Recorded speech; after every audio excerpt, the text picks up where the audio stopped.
राम राम दोस्तों, मैं राकेश गुर्जर आप सभी का फिर से आज की ऑनलाइन पाठशाला में स्वागत करता हूं। आज के इस वीडियो लेक्चर में हम अपनी मैथमेटिक्स की प्लेलिस्ट का एक नया टॉपिक पढ़ने जा रहे हैं जिसका नाम है साधारण ब्याज। शुरुआती दौर पे इसको पूरा सब्जेक्टिव तरीके से लूँगा। कारण मेरे दो हैं, क्योंकि अगर किसी का इस तरीके से कभी पहले पढ़ा नहीं है तो अब पढ़ लें, पछताने की आवश्यकता नहीं है। और दूसरा कारण यह है कि अगर कोई छोटी क्लास में अध्ययनरत बालक इस वीडियो को देख रहा हो तो उसकी अप्रोच अपने एग्जाम में लिखने के लिए सब्जेक्टिव कैसी होनी चाहिए, तो वो उसके लिए भी पहला वाला जो वीडियो होगा या इसका फर्स्ट पार्ट होगा वो उसके लिए समान रूप से उपयोगी हो सके। जिसे ऑब्जेक्टिव अप्रोच रखनी है, जो मैथ्स जिनकी अच्छी रही है वो सीधा इस वीडियो को स्किप करके ब्याज जानते हैं तो दूसरे वीडियो पे जा सकते हैं। ऑब्जेक्टिव अप्रोच क्या होगी हमारी कॉम्पिटिटिव एग्जाम्स के लिए। लेकिन अगर कोई पहली बार सच्ची में अगर अपने 10वीं तक के समय में आपने ब्याज या इन सामान्य टॉपिकों को बहुत अच्छे से नहीं पढ़ा है तो आप यहाँ पर उन्हें पढ़ लें। ठीक है, तो बिना अतिरिक्त समय गंवाए हम प्रारंभ करते हैं हमारा टॉपिक ब्याज। देखो ब्याज, अब ब्याज क्या होता है? ब्याज होता है साहब, दो व्यक्ति हैं ए एवं बी, ये आपस में एक दूसरे से परिचित हैं। ठीक है साहब, परिचित हैं। अब ए के पास कुछ धनराशि पड़ी हुई है, मैं लिख देता हूं, ए के पास पड़ी हुई है साहब 10,000 रुपये। अब बी को एक आवश्यकता पड़ती है। बी को किसकी आवश्यकता पड़ती है? कि इसको आवश्यकता है, ये चाहता है कि मैं एक व्यापार या फिर नया कारखाना डालूं या किसी भी अन्य कारण से इसको 20,000 रुपये की आवश्यकता है। कितने की? 20,000 रुपये। अब 20,000 रुपये की आवश्यकता है तो 10,000 रुपये तो बी के पास स्वयं के हैं, 10,000 रुपये स्वयं के। तो इसको कितना और पैसा चाहिए? इसको और पैसा चाहिए 10,000 रुपये।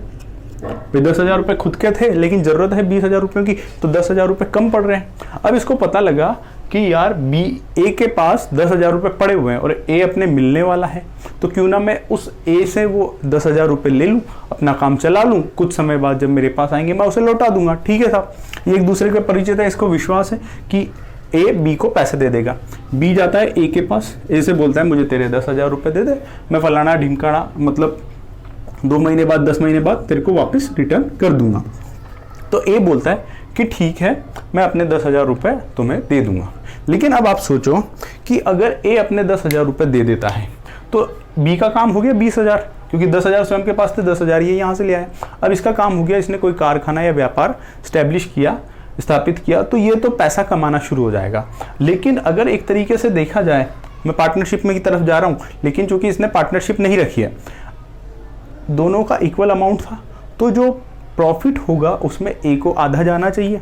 अगर हम इस पार्ट पे चले जाएंगे तो ये तो क्या हो जाएगी, पार्टनरशिप वगैरह हो जाएगी, साझा व्यापार हो जाएगा। लेकिन यहाँ पे ए ने इसके धंधे में इंटरेस्ट नहीं दिखाया, उसने तो बोला कि तू 10,000 रुपये ले जा, अपना काम चला, डूबे तो तू जाने, तरे तो तू जाने। ठीक है, पैसा बढ़े या घटे उसको कोई मतलब नहीं है। उसने तो ये कहा कि यार तू तो कोई प्रॉफिट हो जाएगा, लेकिन मुझे भी तो कुछ प्रॉफिट मिलना चाहिए कि नहीं मिलना चाहिए। क्यों? क्योंकि जिस प्रकार से तू 20,000 रुपये में व्यापार कर रहा है, अगर मैं भी तो 10,000 रुपये में छोटा व्यापार कर सकता था या कहीं ना कहीं लगा सकता था, वो मुझे कमा के देता। लेकिन अगर तू मुझसे 10,000 रुपये ले जाएगा तो मैं कुछ कमा नहीं पाऊंगा, तो मैंने ये जो खो दिया तो ये इसकी भरपाई कौन करेगा? मतलब मुझे भी तो कुछ ना कुछ मिलना चाहिए।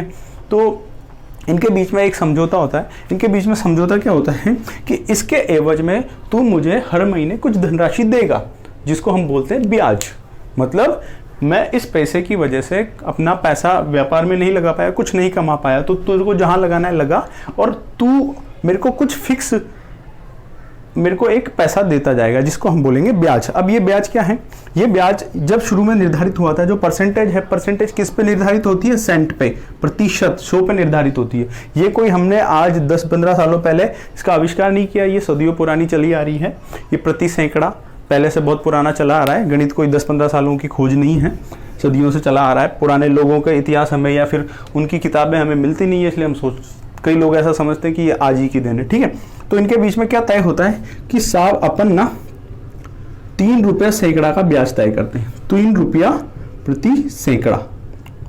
अब ये टर्म आपको कई बार सुनने को मिलता होगा ग्रामीण क्षेत्र में भी, कि पीसा उदार लाया 2 रुपया सैकड़ा सु, 3 रुपया सैकड़ा सु। तो ये 3 रुपया सैकड़ा क्या होता है? देखो, रुपए सैकड़ा, सैकड़ा मतलब ये क्या हो गया? प्रति सैकड़ा। प्रति सैकड़ा, सैकड़ा मतलब क्या है? सैकड़ा मतलब है 100। मतलब ये कहना चाहता है कि अगर आप मुझसे 100 रुपये उधार ले जाते हैं सैकड़ा, तो आप मुझे 3 रुपये ब्याज के देंगे। प्रति सैकड़ा पे 3 रुपये ब्याज है, तो अगर आप 100 रुपये ले जाते हैं तो मुझे 3 रुपया देंगे। अब अगर आप मुझसे 1 रुपया उधार ले जाते तो मुझे कितने रुपए ब्याज के देते? 3/100 देते। ठीक बात है। लेकिन ये कितना लेके गया उधार? 10,000 रुपये। तो आप मुझे कितने दोगे? 10,000 लेके गए तो ब्याज कितना बनेगा? इतना। तो अब इसको काटा पीटी कर लेना, जितना भी आएगा 2 जीरो से 2 जीरो कट जाएगा, ये आ जाएगा 300, मतलब 300 रुपये ब्याज बनेगा। अब ये जो 3 बनाना, 3 रुपये सैकड़ा, ये क्या है? 3 रुपये सैकड़ा हर 3 महीने के देगा, 3 रुपये सैकड़ा हर 6 महीने में देगा, या 3 रुपये महीना जो 3 रुपये सैकड़ा हर साल में देगा। तो पहले के समय पे क्या तय होता था? ये तय होता था मासिक, जो जमींदार वाले टाइम पे, या आज भी जो पर्सनल आदमी से आदमी को जो आदान प्रदान उधारी, तो उसमें भी आज भी ये जो चलता है ना ब्याज, इसकी ये जो दर होती है, ये होती है मासिक, अर्थात 3 रुपये सैकड़ा हर महीने देना है। तो ये जो ब्याज आ रहा है ना, ये प्रति मंथ आ रहा है, मासिक है ये ब्याज। तो इस 10,000 के एवज में बी ए को हर महीने कितना देके जाएगा? 300 रुपये। लेकिन ये सिर्फ ब्याज है, 10,000 उधार का उधार रखा है, ये तो उसका हर्जाना है कि मैं तेरे को अपना पैसा दे रहा हूं, तो मैं कुछ कमाता पैसे से, तो मैं नहीं कमाया तो कोई बात नहीं, तू मुझे एक फिक्स अमाउंट देता जा। तो यही अमाउंट कहलाता है ब्याज। समझ में आई क्या? नहीं, ब्याज क्या कहलाता है। अब ये मान लो इसने बोला था कि मैं 3 महीने बाद लौटा दूंगा, बात हुई थी कि 3 महीने बाद लौटा दूंगा। तो इसने पहले महीने कितना दिया साहब? इसने पहले महीने लौटाया 300 रुपये, ठीक है। दूसरे महीने इसने लौटाया फिर 300 रुपये ब्याज, तीसरे महीने इसने लौटाया 300 रुपये ब्याज, क्योंकि हर महीने लगेगा ना ये ब्याज। अब ये बोल रहा है कि यार मैं अभी दे नहीं पा रहा पैसा, तो इसको क्या दिक्कत आ रही है? तो 300 रुपये कमा रहा है, ये भी खुश है, तो ये बोलेगा ठीक है कोई नहीं, 2 महीने बाद देना। तो चौथे महीने भी ये क्या देता जा रहा है? 300 रुपये ब्याज। 5वें महीने भी ये क्या दे रहा है? 300 रुपये ब्याज। इसमें किसी को कोई आपत्ति नहीं है। तो ये तो था क्या? सरल ब्याज। अब इसमें देखो उधार कितना धन लिया था इसने? 10,000। तो उधार अभी हमेशा 10,000 का 10,000 ही है, क्योंकि ये पैसे 300 रुपये ब्याज की हर महीने आके दे जाता है। लेकिन ये तो है ब्याज, ठीक है, और ये है क्या है? उधार लिया गया धन, ठीक है। तो ये उधार लिया गया धन तो वहां का वहीं रखा हुआ है। अब जब भी ये हिसाब निपटाने आएगा, इसको ये पूरा का पूरा पैसा देके जाना है। और ये कीमत क्या है? ये कीमत उस समय की है जितने समय तक आपने इस पैसे का उपभोग किया, जो ब्याज है। अब सपोज छठे महीने का ब्याज बनता है 300 रुपये। कितना? 300 रुपये। अब बी के पास पैसे नहीं है ए को देने के लिए, तो ये 300 रुपये नहीं दे पाता है बी को, ठीक है साहब। ये 10,000 मूलधन। अब ये 7वें महीने पे आता है। देखो छठे महीने के 300 रुपये बी के पास नहीं थे किसी भी कारणवश, तो ये 300 रुपये नहीं दे पाया। अब ये 7वें महीने में आता है और बोलता है कि मित्र ये 300 रुपये तो तुम पकड़ो इस 7वें महीने का ब्याज, और ये 300 रुपये तुम पकड़ो जो पिछले महीने का मैं ब्याज तुम्हें नहीं दे पाया था वो, ठीक है। तो अब तुम ये 300 रुपये ले लो, तो ये 600 रुपये दे के इसको दे दो। लेकिन ये इसको दे के जाता है, तो खुद ही सोचो ये व्यक्ति इस 300 रुपये को तो कबूल कर लेगा, ये तो इस महीने का ब्याज है, लेकिन इस 300 रुपये को कबूल करेगा क्या? नहीं करेगा। क्यों? क्योंकि देखो जिस प्रकार इसका पैसा 3 रुपये सैकड़ा से इसे पैसे कमा के दे रहा है ना, 3 रुपये सैकड़ा से, तो अगर ये 1 महीने का गैप लग गया, अगर ये 1 महीने पहले इसके पास 300 रुपये आते, तो देखो 100 रुपये पे कितना पैसा आता था उसके पास? 3 रुपये। 1 रुपये पे कितना आता था? 3/100। 300 पे कितना आएगा? 3/100 गुणा 300, इतना आएगा। तो ये कितना पैसे कमाता? ये कमाता इससे 9 रुपये इस 1 महीने में। मैं यहाँ पे लिख देता हूँ 3/100 गुणा 300 बराबर 9। ये 9 रुपये कमा के देते ये 300 रुपये। तो ये बोलेगा कि तूने मुझको ये 300 रुपये अब नहीं दिए, अब दिए तो मैं इससे 9 रुपये और कमा लेता, तो ये 9 रुपये भी तू मुझे दे, ठीक है। तो इसको कितना ब्याज देना पड़ा? 309 ब्याज देना पड़ा 300 की जगह पर, ठीक है। ये ब्याज देना पड़ा 309। ये कैसे आया? क्योंकि इसमें ब्याज का भी ब्याज जुड़ गया। अब ब्याज का भी ब्याज जुड़ गया तो एक तरीके से आप देखो, इस व्यक्ति ने अब तक ब्याज की गणना करी थी इस 10,000 पर, लेकिन जब ये 300 रुपये नहीं दिए तो इसने यहाँ पे ब्याज की गणना करी 10,000 प्लस 300 पर। 10,000 प्लस 300 पर ब्याज कितना आएगा देख लेते हैं हम। ये कितना हो गया? ये हो गया 10,300। अब इसका ब्याज कितना आ जाएगा? 3 रुपये सैकड़ा से 3/100 से गुणा कर रहे थे ना हम, 3 रुपये। 2 जीरो से 2 घटा दो, कितना हो जाएगा साहब? ये हो जाएगा 309। ये 309 आया। तो ये यही तो बोल रहा है कि इस वाले का जो ब्याज पहले 300 था वो 300 नहीं होकर के अब आपको 309 देना पड़ेगा। और ये जो तुम 300 300 300 करते आ रहे थे ना, वो अब वो भी 300 नहीं रहा, ये भी हो गया 309। क्यों? क्योंकि उसके कारण तुम्हारा अभी मूलधन कितना है, 10300 है। अब ये 10,000 नहीं है जो तुम ये 300 रुपये मुझे पकड़ा रहे हो, अब तो तुम्हारा उधारी कितना हो चुका है, इतना। ठीक है, तो देखो यहाँ पे 300 से कितना बढ़ गया, ये +9 हो गया। अगर इसी प्रकार अगर ये और भी छोड़ देता तो ये वापस उसको उधार में काउंट कर लेता कि उधार का अमाउंट बढ़ गया है और फिर उस पर ब्याज की गणना करता। तो जब ब्याज की गणना एक फिक्स अमाउंट पर की जाती है, एक फिक्स उधार लिए गए धन पर की जाती है, तब तो उसे हम कहते हैं साधारण ब्याज। साधारण ब्याज एक फिक्स उधार लिए गए धन पर जब ब्याज की गणना की जाती है, चाहे 1 वर्ष के लिए हो, चाहे 5 वर्ष के लिए हो, चाहे 7 वर्ष के लिए हो, तो उसे तो कहते हैं हम साधारण ब्याज। और जब हर माह या फिर हर समय, जब भी समय वार्षिक होगा तो वर्ष के अंत में, मासिक होगा तो मास के अंत में, कुल कितना धन उधार रहा, चाहे ये उधार कम भी हो सकता है, ये बढ़ भी सकता है। ब्याज नहीं चुकाया होगा तो ये बढ़ जाएगा, और उसके कारण मान लो ये ब्याज बढ़ता जाए और ब्याज बढ़ के इसमें ऐड होता जाएगा, तो उधार लिया गया धन ऐड होता जाएगा ना। सपोज यहाँ ये 300 रुपये नहीं चुकाता तो यहाँ पे कितने हो जाते ये, फिर अगले महीने के 300 नहीं चुकाता तो कितने हो जाते 600। इस प्रकार से जब हर समय यूनिट, मतलब मैं उसको वर्ष बोल देता हूँ एक बार के लिए, अगर ये वार्षिक दर हुई तो हर वर्ष के अंत में देखा जाए कि अब उधार कितना बचा, अर्थात मूलधन को वेरी किया जाए, ठीक है ना, उसमें बचा हुआ ब्याज जोड़ दिया जाए उधार में ही, और उसके बिहाफ पर ब्याज की गणना की जाए, तो इस प्रकार का ब्याज कहलाता है चक्रवृद्धि ब्याज। चक्रवृद्धि ब्याज, कंपाउंड इंटरेस्ट, और ये है सिंपल इंटरेस्ट।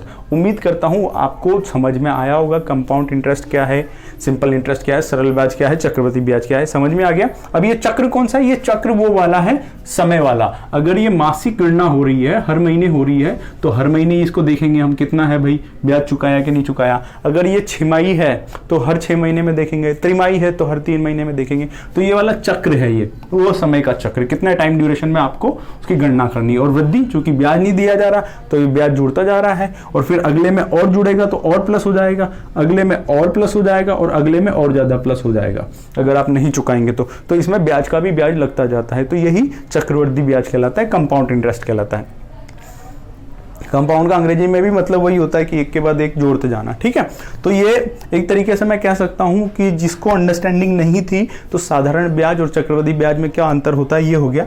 अब हम इस और अभी नहीं जाएंगे, इसको अभी विराम देंगे, ये टॉपिक अपने आप में पूरा सेपरेट टॉपिक है, इसको बाद में डील करेंगे। अभी हम आ जाते हैं सीधे हमारे साधारण ब्याज पर, ठीक है। तो मैं इसको मिटा देता हूं, ठीक है। अब देखो कुछ टर्म्स हैं जिनसे हमें परिचित हो जाना चाहिए शुरुआत में ही। देखो, एक तो होगा मूलधन।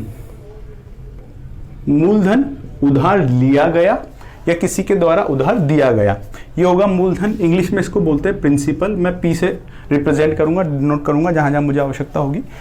छोटा छोटा लिखना है, हमें समय बचाना है, ठीक है।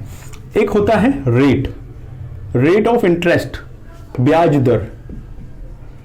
ब्याज दर ये सदैव प्रतिशत में दी जाएगी, ठीक है। तीसरा होता है में टाइम, समय, कितना समय अवधि के लिए दिया हुआ है, समय अवधि या समय अवधि लिख देता हूं मैं इसको, समय अवधि लिख देता हूं, ठीक है। चौथा होगा सिंपल इंटरेस्ट, साधारण ब्याज, ठीक है। अब मान लो आपने 1 वर्ष के लिए किसी से कुछ धन उधार लिया, तो उसमें ब्याज लगेगा। तो ब्याज लगने के बाद आप उस धन को चुकाने जाएंगे। आप नहीं चाहते मैं अगले साल भी ब्याज दूं, मैं तो पूरा चुका दूं, तो आप उसको क्या चुकाएंगे, उस पर ब्याज कितना हुआ और कितना उधार लिया था। तो उधार लिया हुआ धन प्लस ब्याज, इन दोनों को जोड़ दिए तो इनको संयुक्त रूप से बोलते हैं मिश्र धन। अंग्रेजी में हम बोलेंगे अमाउंट, हिंदी में बोलेंगे मिश्र धन, ठीक है। मिश्र धन क्या है, मिश्र धन है उधार plus simple interest, principal plus simple interest, ठीक है। ये सिंपल इंटरेस्ट नहीं है, कंपाउंड के टाइम पे यहाँ पे कंपाउंड इंटरेस्ट आ जाएगा। मैं कहूँ तो मूलधन प्लस ब्याज है मिश्र धन मतलब, ठीक है। तो ये हो गए हमारे मूलभूत फॉर्मूले। अब साधारण ब्याज के सूत्र की तरफ हम बढ़ते हैं। देखो, मैंने आपको बताया था किसी ने पैसे दिए 3 रुपये सैकड़ा के हिसाब से, ठीक है। कोई 5 रुपये सैकड़ा, कोई 8 रुपये सैकड़ा। तो मैंने बताया था ये वाली दर होती थी पुराने ज़माने में मासिक, कि भाई 1 साल का किसको पता, जिंदा रहे मरे, यहाँ रहे भाग जाए, ठीक है, तू तो भाई महीने के महीने हमको हमारा ब्याज देता जा, मूल पूंजी वहीं की वहीं रखी रहेगी। लेकिन बाद में जब फाइनेंशियल इंस्टीट्यूट्स आए, ठीक है ना, आर्थिक संस्थाएं आने लगी पिक्चर में, तो आरबीआई वगैरह की गाइडलाइन जो भी हुई, उन्होंने तय किया कि भाई हम जो भी रेट ऑफ इंटरेस्ट रखेंगे वो रखेंगे वार्षिक। क्या रखेंगे? वार्षिक। मतलब प्रति वर्ष में तुम कितना पैसा लेने जा रहे हो उस आधार पर तुम इसका निर्धारण करोगे। अब मेरे को बताओ, अगर किसी के 3 रुपये सैकड़ा अगर कोई मासिक ले रहा है, मासिक, तो उसकी वार्षिक दर कितनी होगी? वार्षिक दर कितनी होगी भाई बताओ आप मुझे। ये है मेरी दर प्रतिशत। अब 1 महीने में 3 रुपये ले रहा है 100 रुपये पर, 100 रुपये पर। दर किसको मैं बोलूंगा? प्रति सैकड़ा है, 100 रुपये पर है। अगर ये 3 रुपये ले रहा है 1 महीने में, तो 1 वर्ष में कितने महीने होते हैं? 12। तो पूरे साल में कितने लेगा? 12 गुणा 3 मतलब 36। तो आप इस बात को देख लें कि जो पैसा सामान्य रूप से 3 रुपये सैकड़ा उधार ले जाता है, वास्तव में वो 36% की रेट पर उधार लिया जाता है वार्षिक। और बैंकों का ब्याज, अगर हम होम लोन की बात करें तो 7 से 10% के बीच घूमता रहता है। अगर हम पर्सनल लोन की बात करें तो वो आमतौर पर 12 से 18% के बीच घूमते रहते हैं, व्हीकल लोन, पर्सनल लोन। तो आप देख लो आप इनसे कितना महंगा लेते हो अगर आप किसी सामान्य व्यक्ति से रुपया सैकड़ा पे उधार लेते हो। तो अगर 1 रुपया सैकड़ा का भी पैसा चल रहा है तो उसकी रेट ऑफ इंटरेस्ट अगर आप कैलकुलेट करोगे 1 वर्ष में कितने महीने? 12। तो इसके 12 गुना होगा तो हो जाएगा 12 × 1 मतलब 12% की दर है वो वार्षिक, ठीक है। तो जो हम कैलकुलेशन में काम में लेंगे वो होगी मेरी दर वार्षिक। अब आप एक बात बताओ, यहां पे हमने क्या देखा? अगर समय छोटा था तो दर छोटी थी, अगर समय बड़े की ओर गया तो दर भी क्या हो गई मेरी? 12 से गुणा हो गई, बड़ी हो गई। इसी प्रकार कोई तुम्हें बोलता कि 18% वार्षिक है, 18% वार्षिक है, तो मासिक बताओ। तो 1 वर्ष में 18 रुपए लेता है, तो 1 महीने में कितने लेगा भाई? 1 महीना मतलब कितने भाग हैं? मासिक 1 महीना वर्ष का कितना भाग है? 1/12वां भाग है ना। तो 1 महीने में कितने लेगा? वर्ष में इतने लेता है, तो इसका छोटा पार्टी तो लेगा, तो उसको काट दो। 3/2, 3/2 कितना है? 1.5%। तो महीने का कितना होगा? 1.5%। ये 1.5 रुपया सैकड़ा है, 1.5% जो है पर मंथ वाला, ठीक है। तो किस प्रकार से हम दरों को इधर उधर चेंज करेंगे? अगर यहीं पे होता दर बदलनी पड़ती हमको अर्धवार्षिक में, अर्धवार्षिक, अर्धवार्षिक मतलब मैं बोलूँ तो हाफ ईयरली, हाफ ईयरली। अब मुझे एक चीज बताओ, ये 18%, ठीक है, अर्धवार्षिक, ये समय, इस समय का कितना है? आधा है ना, 6 माही, ये इसका वार्षिक दर का आधा है, तो इसको कर दो आप हाफ। तो दर कितना पैसा? अगर साल भर में 36 लेता है तो आधे टाइम में कितना लेगा? 36 का आधा, तो कितना आएगा? 18। तो रेट ऑफ इंटरेस्ट होगी 18%, ठीक है। इसी प्रकार ये 18 है तो इसकी अर्धवार्षिक दर कितनी आ जाएगी? हाफ × 18 मतलब 9%, ठीक है। ये चीज़ें मैं क्यों बता रहा हूँ? ये चीज़ें मैं इसलिए बता रहा हूँ कि बाद में कई बार हमको बोलेगा कि ब्याज की गणना प्रति तिमाही की जानी है, अर्धवार्षिक की जानी है। तब मैं बोलूँगा कि जब दर वार्षिक हो और अर्धवार्षिक में कन्वर्ट करना हो तो दर आधी कर लो, समय दुगना कर लो। क्यों ऐसा क्यों बोलूँगा? दर आधी क्यों करनी है भाई? साल भर में 36 रुपये लेता था तो 6 महीने में कितना लेगा? स्वाभाविक आधा ही लेगा, ठीक है ना, इसलिए दर आधी हो जाती है। समय दुगना क्यों हो जाता है भाई? 1 वर्ष है, अब 1 वर्ष को हर 6 महीने में करना है मेरे को गुणा, लेकिन मेरे को स्लॉट गिनने 6-6 महीने के, तो 1 वर्ष में 6-6 महीने के कितने स्लॉट आएंगे? 2। इसलिए मैं 1 की जगह उसको 2 अर्धवार्षिक बोल सकता हूँ ना, 2 अर्धवार्षिक। ये चीजें बाद में काम आएगी। अगर इसी प्रकार मैं तिमाही पे जाता, इसकी जगह मैं किस पे चला जाता? प्रति तिमाही। तिमाही मतलब 3 माह। तो 3 माह का समय कितना है? 1 वर्ष का 3 माह मतलब 3 कितना गुना है? 1/4 है ना, 1/4 है। तो 1/4 है तो दर भी कितनी हो जाएगी? 1/4 हो जाएगी। 1/4 × 36 काट देना इसको, 9% आ जाएगी। इसी प्रकार इसको कर लेना। और जब समय की मैं गणना करता तो 1 वर्ष में कितने आएंगे? ये क्वार्टर कितने आएंगे? 4। तो इसको मैं 1 वर्ष को क्या बोलूंगा? 4 तिमाही। तो दर जब हमको मतलब कैलकुलेशन तिमाही पे करनी होगी, ब्याज की गणना तिमाही पे करनी होगी, तो दर को 1/4 और समय को 4 गुना कर देंगे। ये स्टेटमेंट मैं आपको बाद में डायरेक्ट बोलूँगा, ठीक है। तो ये कहाँ से आती हैं उसको हम देख लेते हैं। खैर, हम वापस अपने मूल स्वरूप की ओर आते हैं, हमें अपने फॉर्मूले की तरफ जाना है। देखो, अब मैं जो भी यूज़ करूँगा ब्याज दर वो प्रतिशत में यूज़ करूँगा, और वो कितनी होगी मेरी, वार्षिक होगी। कारण मैंने आपको बता दिया, क्योंकि जो भी गणनाएं करने के लिए निर्धारित किया गया कि ब्याज दर वार्षिक रखेंगे, ठीक है साहब। अब देखो, अब हम आ जाते हैं कि अगर ब्याज दर 8% है, उदाहरण के लिए ले लेता हूं 5% वार्षिक ब्याज दर है, तो इसका मतलब क्या है? इसका मतलब यह है कि अगर 100 रुपये उधार लिए जाते हैं तो उस पर साधारण ब्याज 1 वर्ष का, कितने का, 1 वर्ष का 5 रुपये लगेगा। 5 रुपये लगेगा, 1 वर्ष का कितना लगेगा, 5 रुपये लगेगा। तो 1 वर्ष का 5 रुपये लग रहा है, कोई दिक्कत नहीं है। कितने रुपए का लग रहा है? 100 रुपये का 1 वर्ष का 5 रुपये लग रहा है। तो अगर 1 रुपया उधार लेता तो ब्याज कितना लगता, 5/100। ये बचपन वाले फंडे हैं, 100 नारंगियाँ 5 रुपये की आती है, तो 1 नारंगी कितने की आएगी, 5/100। तो वही 100 रुपये का 1 वर्ष का ब्याज 5 रुपये है, तो 1 रुपये का 1 वर्ष का ब्याज कितना होगा, इतना। अब देखो, अगर 1 रुपये का ब्याज इतना है, अगर मैं 2 रुपये लेता, अगर मैं 2 रुपये उधार लेता तो ब्याज कितना हो जाता, दुगुना। अगर मैं 3 रुपये ब्याज लेता तो ब्याज कितना हो जाता, तिगुना। मतलब 2 से गुणा करते, 3 से गुणा करते। अगर मैं इसकी जगह p रुपये उधार लेता तो ब्याज क्या हो जाएगा, p गुना हो जाएगा। तो इसको लिख दूं मैं, p गुना 5/100। कोई दिक्कत नहीं है।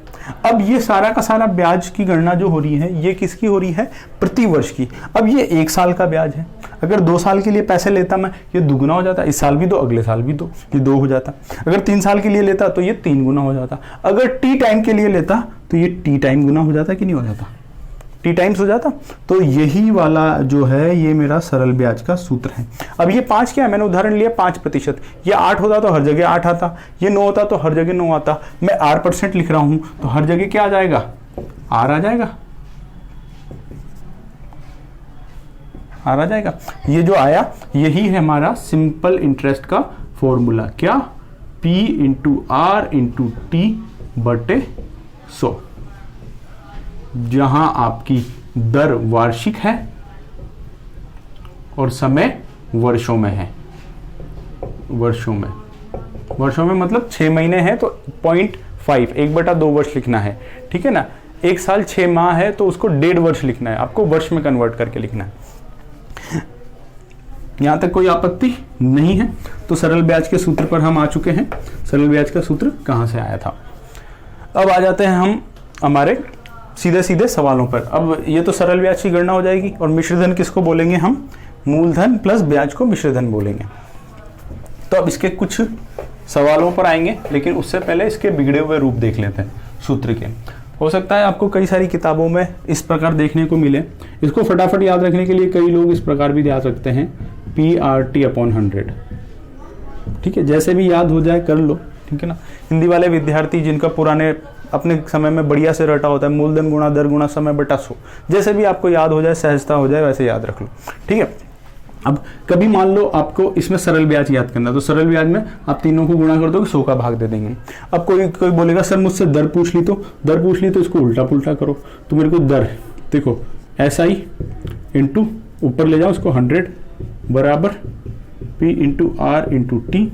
ये मैं जानबूझ के कर रहा हूँ स्लो, क्योंकि मुझे मालूम है गणित के विद्यार्थी तो इस पर ध्यान भी नहीं देंगे, उनको तो शायद मैथमेटिक्स पढ़ने की भी जरूरत नहीं होगी, बिना पढ़े सॉल्व कर देंगे। लेकिन जो गैर गणितीय विद्यार्थी मैं बोल दूं, जिनका गणित से लेना देना 10th के बाद नहीं रहा, उन विद्यार्थियों को पक्षांतरण में भी काफ़ी को दिक्कत होती है, इसलिए मैं शुरू में इसको आसानी से ले रहा हूँ। जिन विद्यार्थियों को आता है वो पहला पार्ट साधारण ब्याज का स्किप कर सकते हैं, ठीक है। अब मेरे को क्या चाहिए, इस सूत्र में R चाहिए, तो मैं कह सकता हूँ कि R बराबर सरल ब्याज गुणा 100 बट्टा मूलधन गुणा समय। ये मेरा दर का सूत्र हो गया, ठीक है। मुझे P चाहिए होता तो मैं बोल देता P बराबर सरल ब्याज गुणा 100 बट्टा R × T। ये मेरा मूलधन का सूत्र हो गया। कभी वो जो समय की जरूरत पड़ जाती तो मैं बोल देता सरल ब्याज गुणा 100 बट्टा P × R। ये मेरा समय का सूत्र हो गया। अब आपको पागलों की तरह 1 2 3 4 ऐसे 4 सूत्र रखने की जरूरत नहीं है। ये उसी के तो पक्षांतरण करके दूसरी फॉर्म में दिखाया है। आप तो क्या है, जो है वो रखो, जो नहीं है वो निकल के आ जाएगा। कोई टेंशन लेने की आवश्यकता नहीं है। ये समय मैं आपका एक बार इसलिए बिगाड़ रहा हूँ ताकि आप अपना समय बार बार ना बिगाड़ें। ठीक है, तो ये बात हो गई हमारे सरल ब्याज के फॉर्मूले पे। सरल ब्याज का फॉर्मूला क्या हो गया? मूलधन गुणा सर गुणा समय बटा 100। अब हम आ जाते हैं इसके सवालों पर। क्वेश्चन है कि एक व्यक्ति 20,000 रुपये उधार लेता है। तो उधार लिया गया या दिया गया धन क्या कहलाएगा? मूलधन। पी से रिप्रेजेंट कर लेंगे। कितने वर्षों के लिए? 3 वर्षों के लिए। कितना समय आ गया? 3 वर्ष आ गए, 3 ईयर्स। ठीक है, किस दर से? 10% की दर से। तो बताइए, यदि 10% साधारण ब्याज की दर से 20,000 रुपये 3 वर्ष के लिए उधार लिए जाएं तो 3 वर्षों बाद इसका साधारण ब्याज क्या होगा? एक प्रश्न ये पूछा गया। दूसरा ये पूछा गया है, ये धन बढ़कर कितना हो जाएगा? बढ़कर कितना हो जाएगा? अर्थात मिश्र धन। ठीक है, तो इसको कैसे सोल्व करना है? सोल्व करने के शुरुआती तौर में हम सिर्फ और सिर्फ सब्जेक्टिव पैटर्न पे फोकस रखेंगे कि जैसे सिंपल इंटरेस्ट का फॉर्मूला क्या है? PRT/100। तो सिंपल वही है, 20,000 गुणा दर कितनी है? 10%। 10 गुणा समय 3 वर्ष बट्टा 100। 2 बिंदु से 2 बिंदु के 2 3 6, और ये कितना आ गया? 6,000 रुपये। अब 6,000 रुपये साधारण ब्याज है, तो मिश्र धन कितना हो जाएगा? हम जानते हैं कि हमारा मिश्र धन होता है मूलधन प्लस ब्याज। मूलधन कितना है? 20,000 और ब्याज कितना है? 6,000। तो ये बढ़कर कितना हो गया? 26,000। ये आपके आंसर हो गए। फिलहाल उत्सुकता को थाम के रखें, धैर्य बनाए रखें, थोड़ी देर सब्जेक्टिव अप्रोच जो है उसकी प्रैक्टिस कर लें। ऑब्जेक्टिव अप्रोच क्या है, इस पर हम ज़रूर आएंगे और उसकी भर के प्रयास, उसकी जो प्रैक्टिस होगी वो भर के करनी है हमें। लेकिन हमें सब्जेक्टिव अप्रोच हमेशा जो हमारा बेस बनाती है, हमें इसको ध्यान में रखना है। ठीक है, अब ये तो एक साधारण सा सूत्र था। ठीक है, उस पर हमको जोड़ बाकी गुणा भाग जिसकी भी आवश्यकता पड़ेगी करते रहना। अब इसको करने के बाद इसमें ज़रूरी थोड़ी ना ये ऐसा दे। अभी हमने देखा कि हमारा कितना आया था? हमारा ब्याज आया था 6,000 रुपये।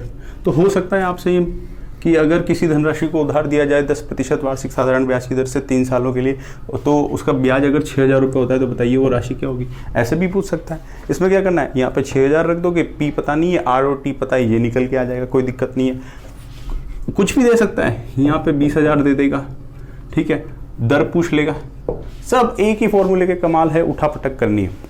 ठीक है, अगर कुछ भी ना दे, सिर्फ ये दे दे कि कोई धनराशि,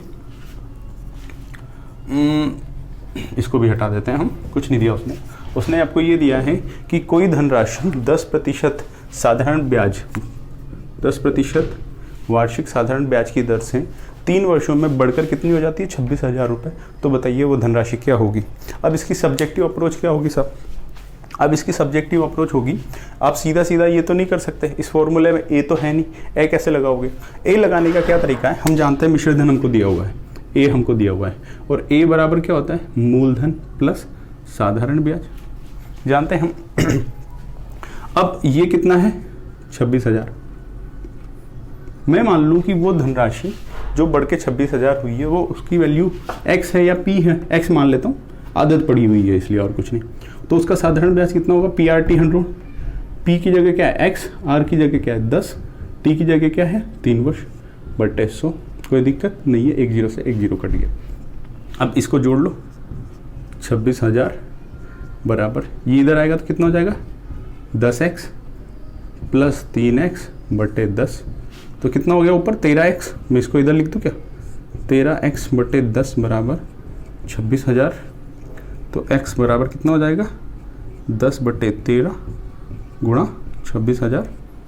ये 13 से 26 गया 2 बार, ये 2,000 इंटू 10 20,000।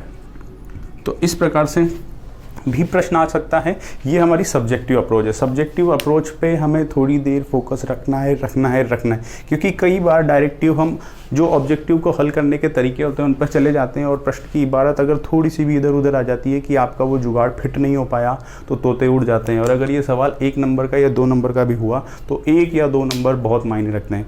आपके साथ कई सारे एग्जामों में ऐसा हुआ होगा कि हमें समय कमी महसूस नहीं होती मतलब 2-3 मिनट बच जाते हैं। तो अगर हमें कैलकुलेशन करनी भी पड़ जाए तो अगर हमें अप्रोच पता होती तो ये नंबर तो आ ही जाते। ठीक है, आधा मिनट लगेगा लेकिन ये नंबर आ जाते। लेकिन अब ट्रिक से नहीं पहुंच पाए, पैटर्न थोड़ा सा क्वेश्चन का हटके रहा, तो फिर वो 1-1.5 नंबर गया मतलब सिलेक्शन से दूर नहीं, कोसों दूर। ठीक है, तो एक क्वेश्चन तो ये हो गया। कुछ और क्वेश्चन देख लेते हैं। इसलिए हमको सब्जेक्टिव अप्रोच ध्यान में रखनी है, इसलिए मैं आपसे बार बार कह रहा हूँ कुछ समय के लिए सब्जेक्टिव अप्रोच से ही क्वेश्चन करें, बाद में हम ऑब्जेक्टिव के जो तरीके हैं उन पर तो आएंगे ही सही। 1-2 क्वेश्चन और देख लेते हैं। अब मेरा अगला क्वेश्चन है कि 500 रुपये का, कितने का, 500 रुपये का 4 वर्ष का 6.25% की वार्षिक ब्याज की दर से साधारण ब्याज, 400 रुपये का 5% की दर से साधारण ब्याज के कितने समय बाद इसका ये वाला ब्याज और इसका ये वाला ब्याज बराबर हो जाएगा। मैं फिर से क्वेश्चन को समझा देता हूँ। प्रश्न है कि एक व्यक्ति ने 500 रुपये उधार लिए 4 वर्षों के लिए 6.25% साधारण ब्याज की दर से। तो इसका जो ब्याज होगा वो अगर कोई दूसरा आदमी 400 रुपये 5% वार्षिक साधारण ब्याज की दर से अगर धन उधार लेता है तो कितने समय बाद इसका साधारण ब्याज इसके साधारण ब्याज के बराबर हो जाएगा। कुछ नहीं है, यहाँ पे क्या क्या चीज़ें दी हुई हैं हमको। ये तो दिया हुआ है पहला मूलधन P1, ये दिया हुआ है समय T1, ये दिया हुआ है हमको R1, इधर क्या दिया हुआ है P2, R2, T2 हमको नहीं पता, जो ज्ञात करना है।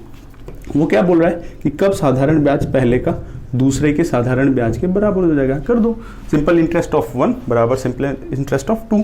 क्या होता है ये होता है PRT अपॉन 100, और इधर भी क्या होता है PRT अपॉन 100।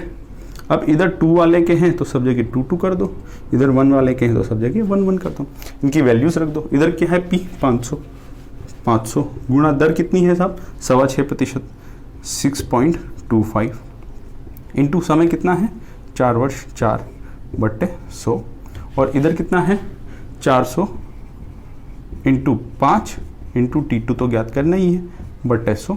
काटापीटी कर लो जो करनी है, कुछ नहीं करनी, 100 से 100 जा ही रहा है। ठीक है, ये 2 0 से ये 2 0 जा रही है, ये 5 से ये 5 गया, तो कितना आया। अब जब भी ऐसे गुणा करने में दिक्कत आए तो एक तरीका बताता हूँ। देखो 6 चौक 24 और ये कितना है 54 को 4 से गुणा करेंगे तो कितना आएगा, 1 आएगा ना, तो 25 हो जाएगा। तो ये कितना हो जाएगा 25। लेकिन उससे पहले ये 4 से 4 ये 4 भी जा रहा है, जो हमसे गलती हो गई थी।